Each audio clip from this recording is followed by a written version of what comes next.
It's quite common for new clients to ask, I've got this issue like sleep or anxiety or addiction or something like that, or I've got this diagnosis like diabetes or IBS or cancer.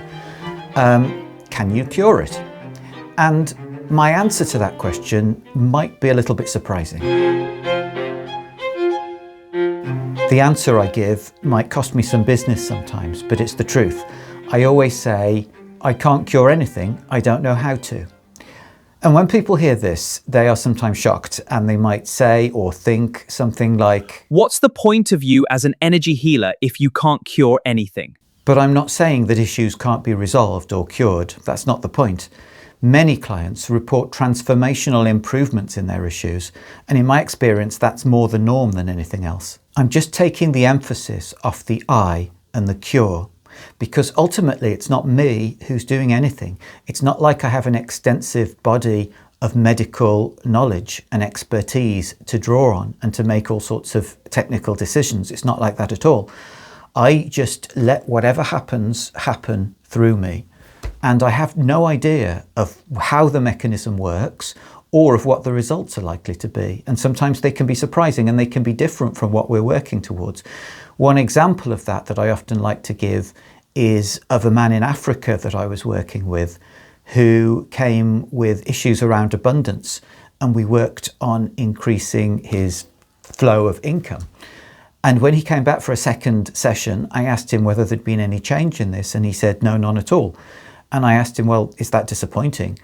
And he said, no, it's not disappointing, because what I didn't tell you was that every day since I've been 12 years old, I've been having panic attacks. And on the day we did the session for abundance, the panic attack stopped altogether. And that wasn't because I somehow magically tuned in to the fact that he had panic attacks and had all of this expertise to know how to deal with panic attacks. It doesn't work like that. I just put myself in the state that I need to be in to let the work happen through me, and then allowed it to happen whatever it was. And it might seem like a technical distinction to say that it's not me who's doing the work, but I think it's a really important distinction to make, because ultimately I'm not an expert in anything. I'm really just bringing myself in that prayerful state that's necessary to enable whatever needs to happen through me. And I don't know what it is, and I don't know how it'll work.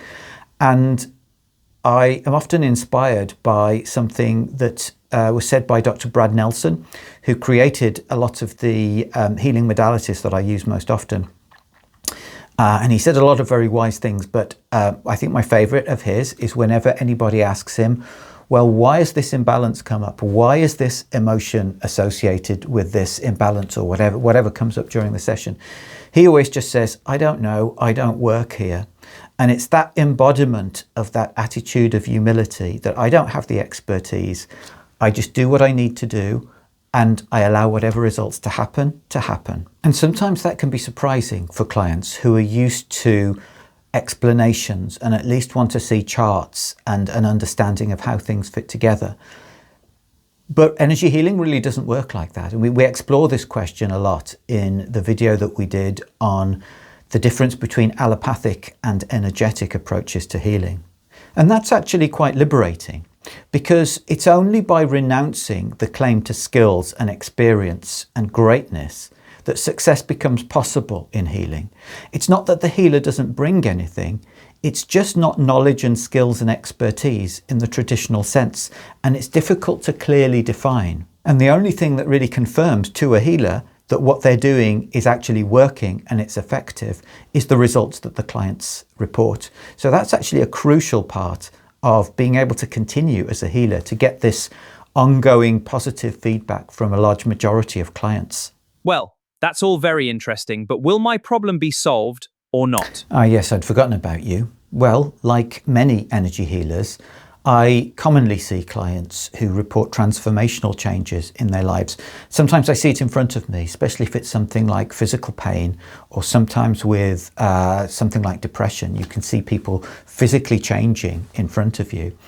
And each time that happens, I'm stunned. I'm in this state of wonder, like, how's this possible? This is amazing. But because we can't control the process. We don't know what's going to happen, when it's going to happen, what direction it's going to go in.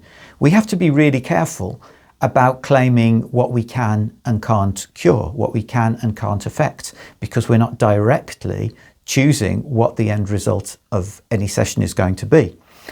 And if that sounds like hedging, it's probably true of any approach, even allopathic medicine. Because allopathic medicine has a basis of clinical research, people who practice that don't need to be so careful about what they can claim to cure because they've got research that backs it up. But as we explain in the video that I mentioned earlier, that research and that claim is nowhere near as compelling as it often appears to be. So talk to healers, find client testimonials, find and talk to people who've been through energy healing and see what their experiences have been. And ultimately, tune into what you feel about energy healing, because that's going to be the best guide to find out whether this is right for you or not.